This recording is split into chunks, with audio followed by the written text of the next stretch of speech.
Hey guys, we're here with Windows Edge, and today we're going to be giving you guys our second major phone review.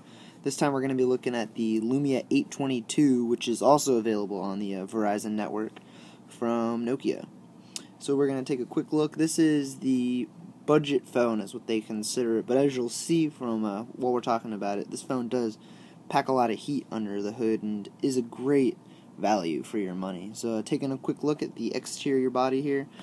Here on the screen you have your 4.3 inch screen, and this one is a little bit more of a square shape as opposed to the very rectangular screen on the 8X. But it is a non-HD screen, which I guess is why it is not a high-end phone and is more of a budget phone, but it's still a great screen clarity, and there's really nothing wrong with that. It is just non-HD, so you're not going to get that HD video that you might be hoping for. You have your front-facing camera.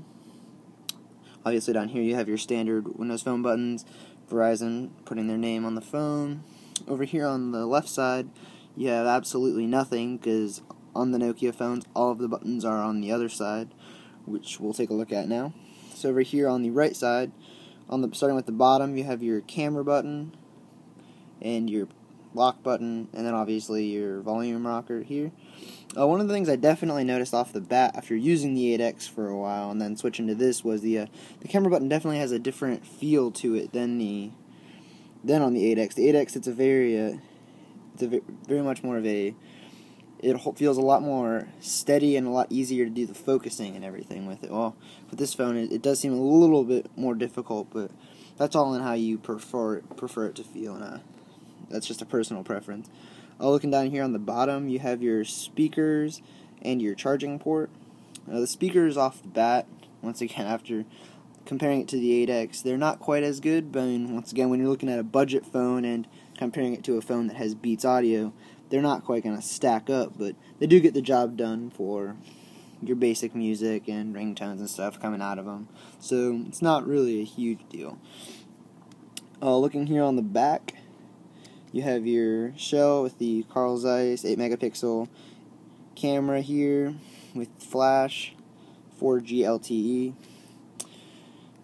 And then looking up at the top, we have the headphone jack, which obviously is just a standard 3.5mm headphone jack. And one of the perks of this phone over the 8X, though, is the fact that the back of the phone is removable. To show you just a few of those things, you have the battery here, and then the SD and SIM card slots are both right here, and I would take off the battery and show you guys, but obviously then that's going to hinder showing you a lot of the performance of the phone, because we'll have to restart it. But the battery is removable, so you can always get an extra battery, and so you can always have two on you, as well as the fact that it has an SD card slot for expandable storage, which is definitely an advantage over the 8X.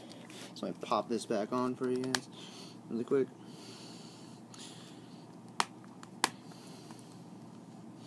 As you can see, the phone definitely does have more of a block look to it than the 8X, but with that said, I mean, they both do feel very great in your hand, and I mean, this phone is no exception to that. It feels great. It can be a little bit more awkward, but having this lock button on the side definitely is a lot easier than having to clunk up here for it, even if it is a shorter phone. And so, just looking here, starting with the home screen, nothing is really different here than on the HTC counterpart. But looking here, you have this screen in the home screen, and obviously, I mean, it's not an HD screen, but you can kind of tell from looking at it. I mean, it's not necessarily a bad screen at all. It could be far worse, and for the price you're paying to get the phone, it's definitely a great screen. So looking at some of the stuff we have underneath the hood that may be specialties to Nokia. Those of you familiar, you know that you have Nokia City Lens, which is a Nokia exclusive. Nokia Drive is now available for all Windows phones, as well as Nokia Maps. But City Lens is a great thing for it to use. You can essentially just move your phone in a little compass view and then shift it around, and you can see in all the different directions what all is there in terms of entertainment or eating or shopping, etc., etc. So it is a great feature of some of the things that Nokia has. And in addition to that, Nokia does also have Nokia Music, which is a great music system. You can check out our quick look video for that to show you how exactly that kind of stuff works. And there are also a few things like the panorama camera lens, which is something that's not available on the other Windows phones, which is a great feature and allows you to do something that every other platform has easy ways to do. And so that's the gist of that. We can take a look here at the Windows Phone Store, and you can see that Nokia definitely has the leg up when it comes to apps and such, because they have far more exclusive apps than anyone else, because, I mean, they're in it to win it. Nokia either makes it or breaks it with Windows Phone 8. And so they've obviously put a lot in. You can see all these different apps that they have that are only available to people who have their phones, which is definitely a big perk to people who have them. It can also be a downside to not having them. So, I mean, taking a look at what all they have is definitely a good thing. Even though all of these apps won't be exclusive forever, for now they are, and they could be for a while. So definitely keep that in mind when you're looking at that.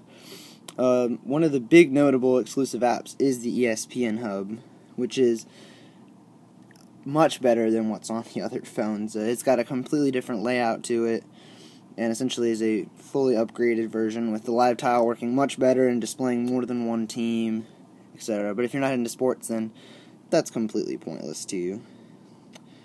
You also have this app highlights here, which is a big exclusive for Nokia, and that just kind of shows you what all is out there and some of the best apps that are out there right now.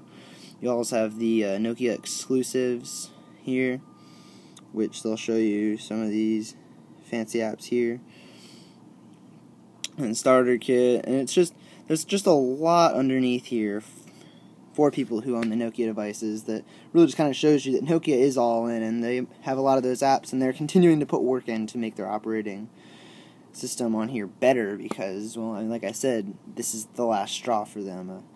So that's essentially what we have for you guys on this phone. We will be doing a comparison video for you between this and the 8X to show you how the specs line up and which one we would lean you towards, but that's the gist of this phone. It's a great budget phone, and although it doesn't have an HD screen, all the other features and the fact of what Nokia has going for it with Windows Phone 8 definitely give this phone a boost. Nokia Music, Nokia City Lens, Panorama, all of those exclusive apps, and more, just kind of give this phone definitely a boot up.